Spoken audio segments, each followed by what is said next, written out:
Hello. Okay, so today I want to talk to you about something called duality. And it's something that I learned from a wounded warrior friend of mine when we had dinner one night. Her name is Kelly. And she talked to me about two things. And so I'll talk to you about both of those things because they were epiphanies for me. One of them is duality, and one of them is relativity. And so stick around and learn a little bit more about how you can help your friends by. Please hang up and try again. So I referenced two things, right?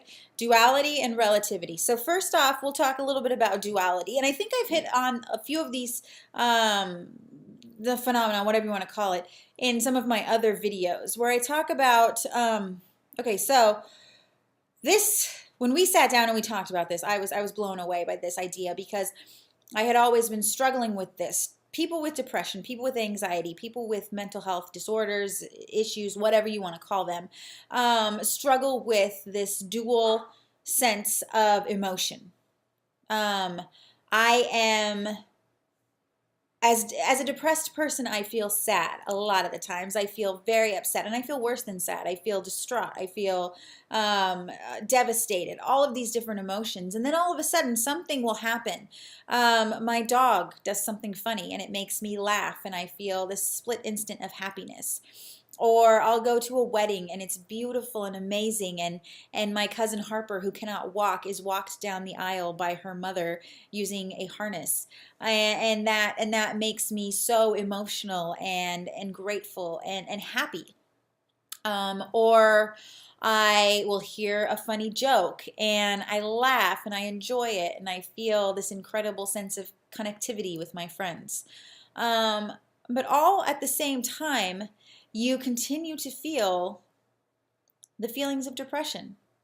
So what it is that you have to get used to this dual sense where in most lives, in most situations, a person will feel either or. I will feel happy or sad, angry or glad, blissful or whatever. You know what I mean? You feel either or.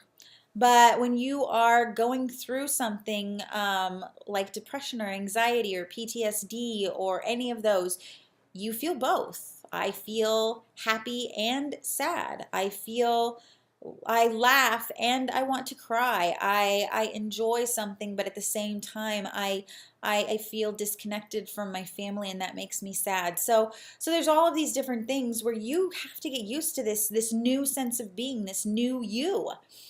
And I think that the biggest thing that we struggle with is that when you feel happy and sad, you're like, no, that's not wrong, does not compute, must fix this. So you immediately think, okay, I can't be happy and sad. That doesn't make any sense. I must be happy or sad. And so there's this conflict in your brain, this conflict in your heart, this conflict in your soul where you're constantly fighting yourself to feel either happy or sad. When I talked to her though, and I realized how right she is that you are happy and sad. It was crazy. It was like this weight was lifted off my shoulders. I don't have to fight anymore. I can. It's okay. It's okay to be happy and to be sad at the same time, and it's okay to be angry and I don't know, I'm blissed out. It's okay to feel all of these upset, negative emotions while also feeling these incredibly positive emotions. I don't know. There's been a lot of times in my recovery that I have felt these like that I have learned these new things and had these like epiphanies. And it's always the minute you hear something and it just clicks in your head, it's you get this sense of independence back all of a sudden where you stop fighting, and it's heartwarming and it's amazing and you just want to cry. Another one that I recently, not recently, in 2015. Okay, I am embarrassed to admit this, but I was sitting on my couch in Monterey, California, and I'm just gonna say that this television show happened to come on, and it's true. I was depressed enough that I didn't care enough to change the channel.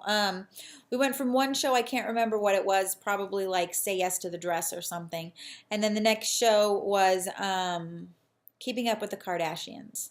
And typically, I don't love the Kardashians. I don't want to watch Keeping Up with the Kardashians. It's not interesting to me. But at the same time, the universe kind of puts you in positions to hear the things that you need to hear and to experience the things that you need to experience to get you through the later part of your life. And I've realized that on multiple occasions when something hasn't gone my way, and then a few months later another opportunity pops up where if my first desire had happened, opportunity number two, the greater opportunity, would not have been possible. Anyways, so basically, I'll just say the universe turned on Keeping Up with the Kardashians and convinced me not to change the channel because this was an episode where Scott, he had recently lost a family member. I think one of his parents had passed away. And his wife, who is Kourtney, maybe, wasn't sure how to connect with him or to tell him that she cared for him and to make him feel better. So she felt really guilty. And they went on this retreat together. And this is where my epiphany came, was they went on this retreat together. And one of the things that she said was really profound and really interesting. She talked about, she said in her life as this famous person, she had been taught to hide every emotion that she had, to not ever be too happy, to not ever be too sad, to not ever be too angry, to not ever feel anything, I can't show any anger, any emotion whatsoever. I need to be even at all times. Everybody needs to see this even me because the paparazzi are out there. Everybody's watching me. Everybody's going to see it. I'm in the spotlight. And the minute they see me go off the edge in any direction, too happy, too sad, then I'm manic or I'm depressed. And everything will go wrong. And so just to let out a teeny tiny emotion is to let out every emotion all of a sudden, because you're so wrapped so tight around keeping those emotions intact that your brain starts to confuse the idea that I'm trying not to feel these negative emotions. I'm trying not to feel sad. I'm trying not to feel the loss of my friend or the devastation or the shame of sexual assault. I'm trying not to feel all of these horrible emotions because I don't have time for them. And then all of a sudden you go out with your friends one night and you have this amazing time and you're so happy. And you start to cry. And it's confusing. It's like, why am I crying when I am so happy? And it's because that you've opened it up. You made this pact with your brain that you weren't going to feel anything. And the moment you start to feel one thing, your brain's like, well, let's get them all out there for you. and so that's, I didn't mention that I was going to talk about that, but that's something that I learned and that I loved. I realized that that's very true, that the minute that you let go, you release a little bit of control.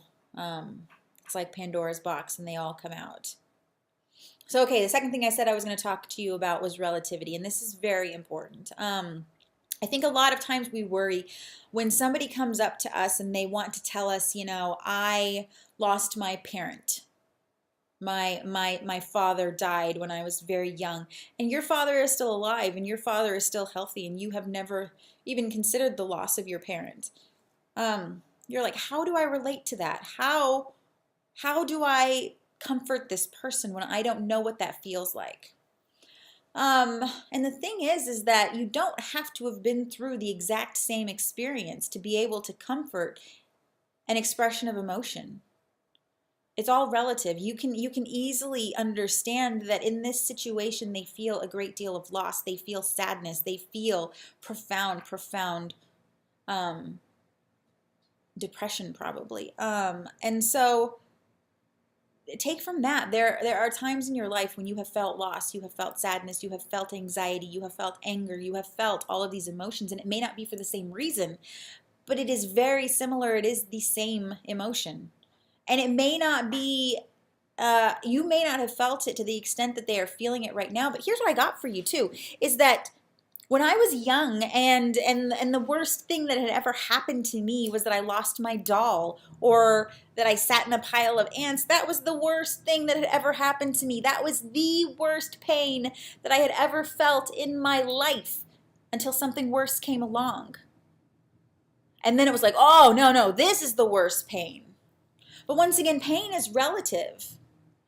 Because it doesn't matter if my worst pain is that I lost my doll, or that I lost my friend, or if my worst pain is that Timmy pinched me, or that Bobby assaulted me. Because at the time of the first difficulty, we'll call it, that was the worst thing you had ever felt. That was the worst thing that you were ever going to have to get past. That was the worst you had ever dealt with. And now this is a new thing. So it doesn't matter if your worst sadness is that your parent died, or if my worst sadness is that my dog died.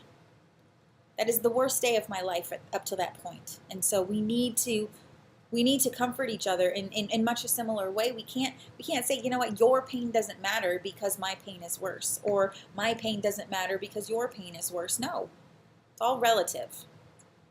And I can relate to you. I mean, I don't need to necessarily go up to you and say, oh, your father died. Yes, I get it because, you know, my dog died.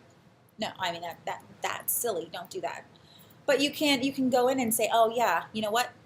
That is horrible, and I am so sorry for you, and I completely understand why you feel the way that you feel. That's all you need to say. Sometimes that is all we need to hear, is that your feelings are valid. I understand why you're feeling that way. That is a horrible thing to be going through, and you deserve my sympathy, my support, and my love. So take a moment, listen to somebody, reflect on what I've said. Perhaps, hopefully it's going to be beneficial to you in some way. Hopefully it'll help you help somebody else, or it'll help you help yourself, whatever. Thank you for dropping by. Thank you for allowing me to indulge myself, and for listening to my words of wisdom. I mean, they're not my words of wisdom. These are mostly Kelly's words of wisdom, and I appreciate her. So thank you for listening. I care about you, and I hope this helps in some small way.